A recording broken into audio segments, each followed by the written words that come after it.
রাসূল করিম সাল্লাল্লাহু আলাইহি সাল্লামের গোলাম দাস হযরত সাওবান রাদিয়াল্লাহু তাআলা বর্ণনা করছেন, ইসাবাতান মিন উম্মতি, রাসূল করিম সাল্লাল্লাহু আলাইহি সাল্লাম বলেছেন, আমার উম্মতের দুটি দল। কয়টি দল? দুটি দল। আহরাজাহুমুল্লাহু মিনান নার, যাদেরকে আল্লাহ তাআলা আগুন থেকে মুক্তি দিয়ে দিয়েছেন। সুবহানাল্লাহি ওয়া বিহামদি। ইসাবাতুন তাগজুল হিন্দ, যারা হিন্দুস্তানের মহাযুদ্ধে অংশগ্রহণ করবে। যেসব মুজাহিদিনরা হিন্দুস্তানের মহাযুদ্ধে অংশগ্রহণ করবে তাদেরকে আল্লাহ তাআলা আগুন থেকে মুক্তির ঘোষণা দিয়ে দিয়েছেন। সুবহানাল্লাহি ওয়া বিহামদি।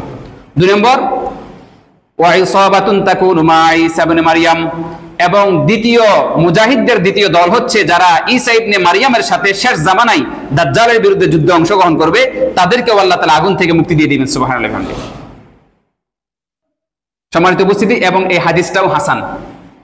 এই হাদিসটাও হাসান পর্যায়ের হাদিস, সহির একেবারে কাছাকাছি, জয়ীফ না কোন ক্রমে, এটা কিনা জয়ীফ না, জাল হওয়ার কোনো প্রশ্নই আসে না। গাজওয়াতুল হিন্দের জয়ীফ হাদিসগুলো এনে কেউ যদি আমাদের সামনে প্রমাণ করতে চায় যে গাজওয়াতুল হিন্দের সব হাদিসই জয়ীফ, সেটা গ্রহণযোগ্য হবে না।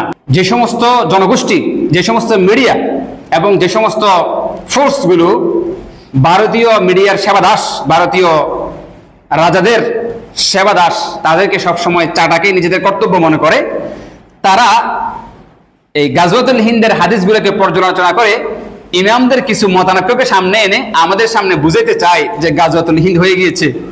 এই বাংলাদেশের পোলাপান, তোমরা জিহাদ ফি সাবিলিল্লাহর জন্য প্রস্তুতি নিও না, তোমরা মরার মতো পড়ে থাকো, তোমাদেরকে যেন আমাদের আব্বাজানরা এসে একসাথে সবগুলোকে মেরে দিতে পারে।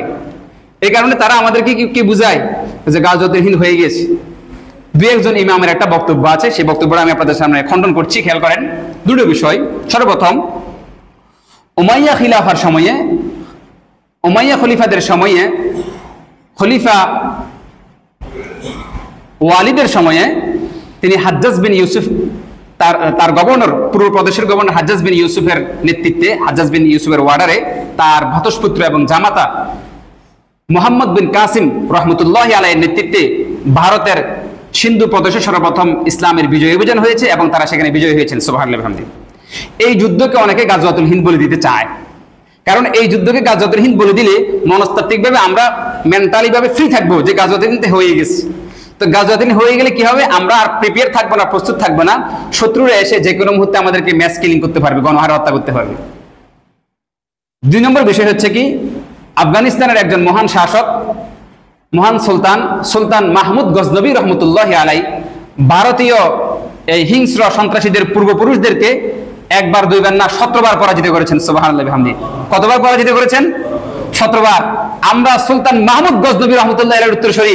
সুতরাং ভারত এবং ভারতের রাষ্ট্র ক্ষমতা যারা কুক্ষিগত করে আছো, তোমরা সতর্ক থাকো। তোমরা মনে করো না যে আমাদেরকে চাইলেই তোমরা নিমেষে উৎখাত করে ফেলতে পারবা। এক কাশ্মীরের জন্য 7 লক্ষ সেনাবাহিনী নিয়োগ করে রেখেছে। নাউজুবিল্লাহ বলেন।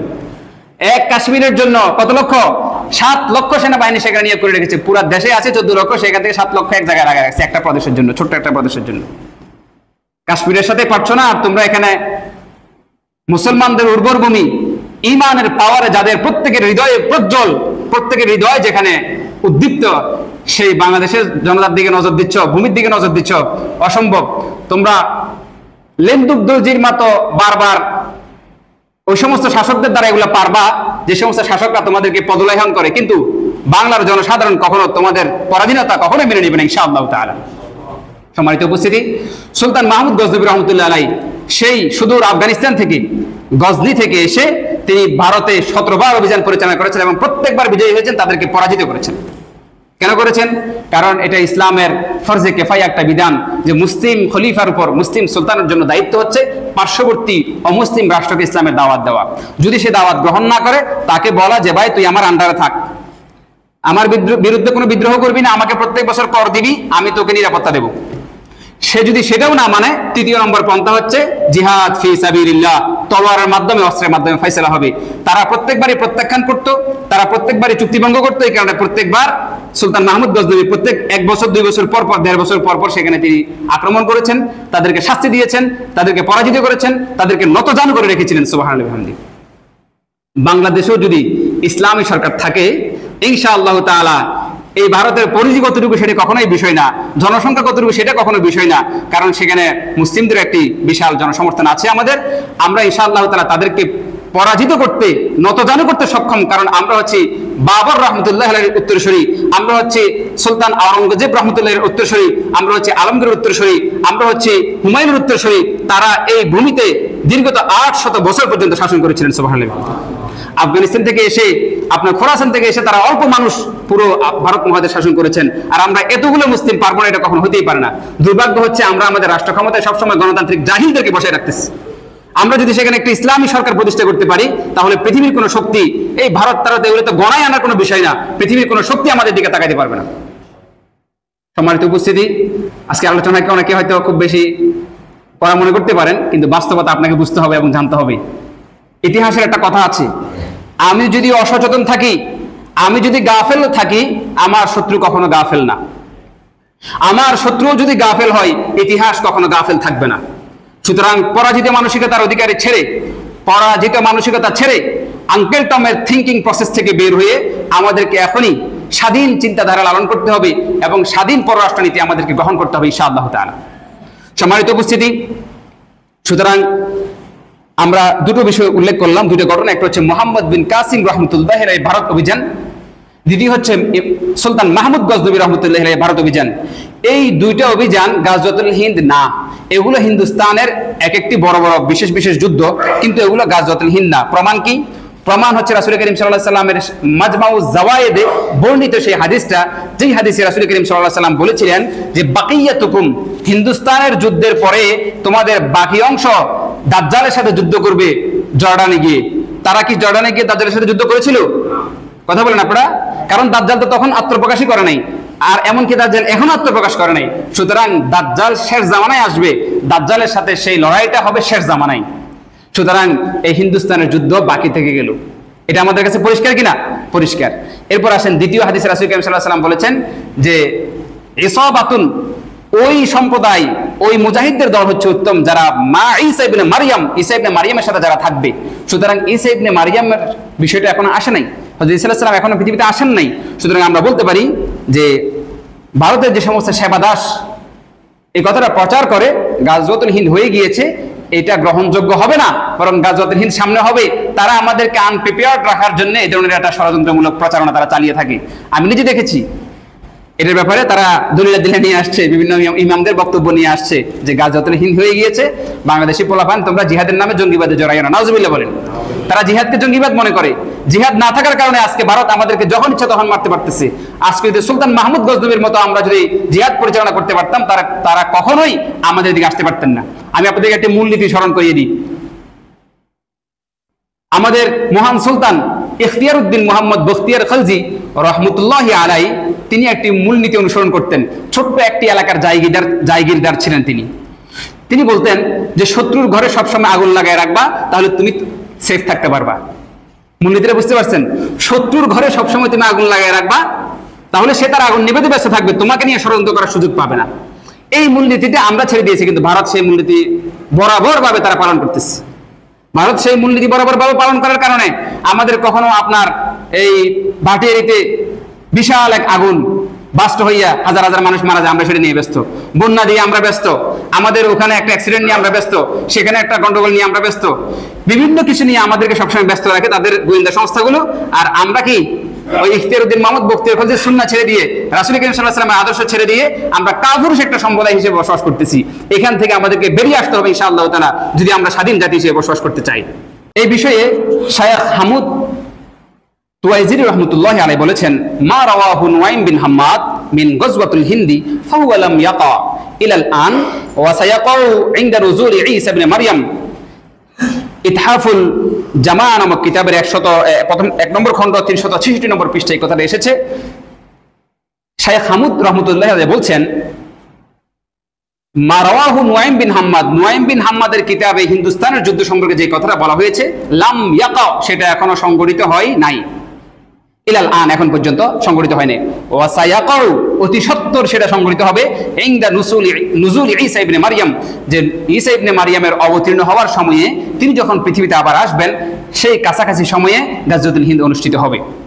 শায়েখ সালিহ আল মুনাজ্জিদ, আরবের একজন শায়েখ, তিনি বলেছেন আন্না গাজওয়াতুল হিন্দ আল মাকসুদা সাতাকুনু ফি আখিরিজ জামান।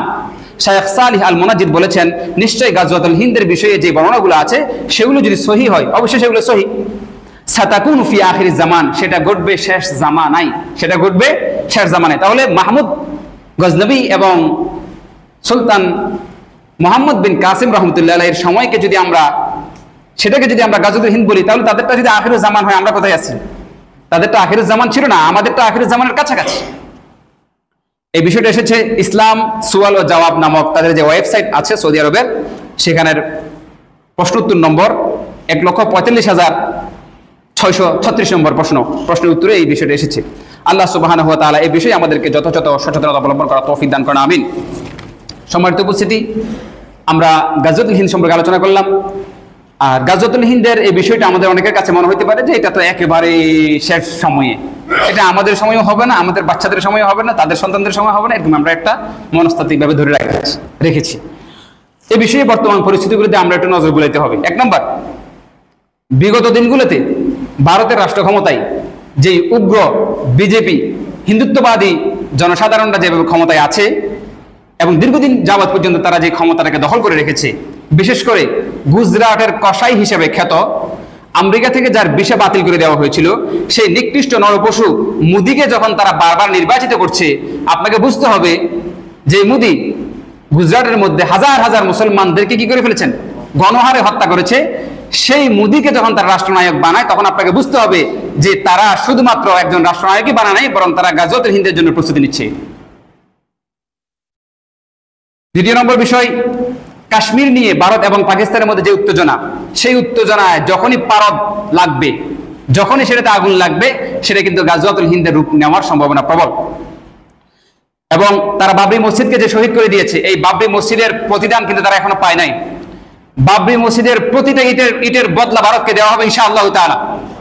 ইনশাআল্লাহ তাআলা বাংলাদেশের সমস্ত মুসলিম, নেপালের সমস্ত মুসলিম, শ্রীলঙ্কার সমস্ত মুসলিম, ভুটানের সমস্ত মুসলিম, পাকিস্তানের সমস্ত মুসলিম, আফগানিস্তানের সমস্ত মুসলিম, খুরাসানের সমস্ত মুসলিম, এমনকি ভারতের সমস্ত মুসলিমরা ঐক্যবদ্ধ হয়ে বাবরি মসজিদ সহ সমস্ত মসজিদের প্রতিটার বদলা ভারত থেকে নেওয়াই হবে ইনশাআল্লাহ তাআলা। আল্লাহ সুবহানাহু ওয়া তাআলা আমাদেরকে তৌফিক দান করেন। আমরা যদি না পারি, আমাদের সন্তানরা নেবে ইনশাআল্লাহ তাআলা। আমরা এই চেতনা আমাদের সন্তানদেরকে দিয়ে যাব ইনশাআল্লাহ তাআলা।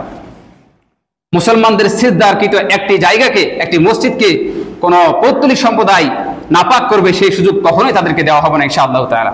আল্লাহ সুবহানাহু ওয়া তাআলা আমাদেরকে সেই সামরিক শক্তি, সেই জনবলের শক্তি দান করেন, আমিন। এবার দেখেন, আমরা ঘুমন্ত অবস্থায় আছি, আমরা মনে করছি হাজার হাজার বছর পরে হবে, এগুলো এখন হবে না।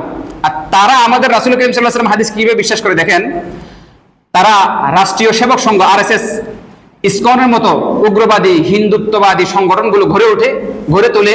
প্রত্যেক মন্দিরের আন্ডারে তারা অস্ত্রের ট্রেনিং, তলোয়ারের ট্রেনিং, লাঠি খেলার ট্রেনিং সব কিছু তারা প্রস্তুত করেছে। এরকম হিসাব হচ্ছে 2014 সালের 60 লক্ষ হিন্দু তৈরি আছে যুদ্ধ করার জন্য। কত লক্ষ? আমরা কতজন আছি? 60 জন পাবো? 60 জনও পাবো না। এখনো এমন সুশীল আপনি খুঁজে পাবেন, বলবেন না না না, তাদের সাথে আসলে ওগুলো কিছু হবে না। মানে রাসূল করিম সাল্লাল্লাহু আলাইহি ওয়াসাল্লামের কথাটা ভুল, আর ওনার বিকৃত মস্তিষ্কের কথাটাই মনে হয় সত্য। আল্লাহ সুবহানাহু ওয়া তাআলা আমাদেরকে বুঝার তৌফিক দান করেন। সম্মানিত উপস্থিতি, বিশেষ করে খোরাসানের কালো পতাকা বাহিনীর ব্যাপারে রাসূল করিম সাল্লাল্লাহু আলাইহি ওয়াসাল্লাম হাদিস আছে, আমি এই বিষয়ে ইনশাআল্লাহ আরেকদিন আলোচনা করব। খোরাসানের কালো পতাকা বাহিনীকে আল্লাহ সুবহানাহু ওয়া তাআলা পুরো বিশ্বের বিরুদ্ধে, পৃথিবীর হিংস্র জঙ্গি গোষ্ঠী 48টা খ্রিস্টান ইহুদি রাষ্ট্রের বিরুদ্ধে আল্লাহ সুবহানাহু ওয়া তাআলা যখন খোরাসানের বাহিনীকে বিজয়ী দান করেন, তখন আমাদেরকে বুঝতে হবে যে গাজওয়াতুল হিন্দ অতি সত্বর সংগঠিত হবে ইনশাআল্লাহ তাআলা। পৃথিবীর পরাশক্তি সুপার পাওয়ার ছিল বিগত শতাব্দীর শেষ প্রান্তে রাশিয়া। আল্লাহ সুবহানাহু ওয়া তাআলা 10 বছরের লড়াইয়ে রাশিয়াকে আফগানিস্তানের ভূমিতে পরাজিত এবং লাঞ্ছিত এবং অপদস্থ করেছেন, সুবহানাল্লাহি ওয়া বিহামদিহি। সেই আফগানিস্তানের ভূমিতেই আবার বিশ্বের 48টা খ্রিস্টান রাষ্ট্র সহ এবং আপনার কিছু কিছু নামধারী মুসলিমরাও তাদের সাথে যোগ দিয়েছিল। আল্লাহ তাআলা তাদেরকেও 20 বছর পরে পরাজিত করে দেখিয়ে দিয়েছেন যে এই কালো পতাকা বাহিনীকে পৃথিবীর কোনো শক্তি পরাজিত করতে পারবে না ইনশাআল্লাহ তাআলা। সুতরাং এই ভারতের মতো এই গোবরখোর এই জাতিকে আসলে গোনার কোনো টাইম আমাদের নাই। আমরা এদেরকে খুব বেশি একটা গণি না। আমরা যদি প্রিপেয়ার থাকি, তাহলে এরা আমাদের সামনে সামান্য সময় টিকতে পারবে না ইনশাআল্লাহ তাআলা। কিন্তু আমাদেরকে প্রস্তুত থাকতে হবে। আমরা যদি মনে করি যে বউ বাচ্চা, সংসার, ক্যারিয়ার, পড়াশোনা, চাকরি বাকরি এগুলো নিয়ে থাকবো, তাহলে তারা অতি সত্বর আমাদেরকে শেষ করে দিবে, কারণ তারা 60 লক্ষ প্রস্তুত, আমরা এখনো 60,000 হতে পারিনি। আল্লাহ সুবহানাহু ওয়া তাআলা আমাদের প্রত্যেককেই প্রস্তুতি নেওয়ার তৌফিক দান করেন, আমিন। বিশেষত ভারতের 7 সিস্টারের যেই স্বাধীনতার আন্দোলন, তারা সেখানে যে স্বাধীনতার আন্দোলন পরিচালনা করছেন, সেই 7 সিস্টারের বিষয়ে যদি আমরা একটু আন্তর্জাতিক দৃষ্টিকোণ থেকে পর্যবেক্ষণ করি, তাহলে তারা যখনই তাদের স্ফুলিঙ্গটা যখনই ফুটে উঠবে, তখন ভারত আমাদেরকে সহজে ছেড়ে দিবে না।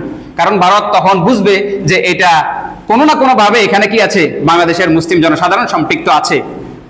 এরকম সাহসী লিডার আমরা পেয়েছিলাম, দুর্ভাগ্যজনকভাবে সত্য হচ্ছে তাদেরকে আমরা অনেক বেশি জুলুম, জেল, কষ্ট দিয়ে তাদেরকে আমরা ধ্বংস করে দেওয়ার চেষ্টা করেছি, নাউজুবিল্লাহ।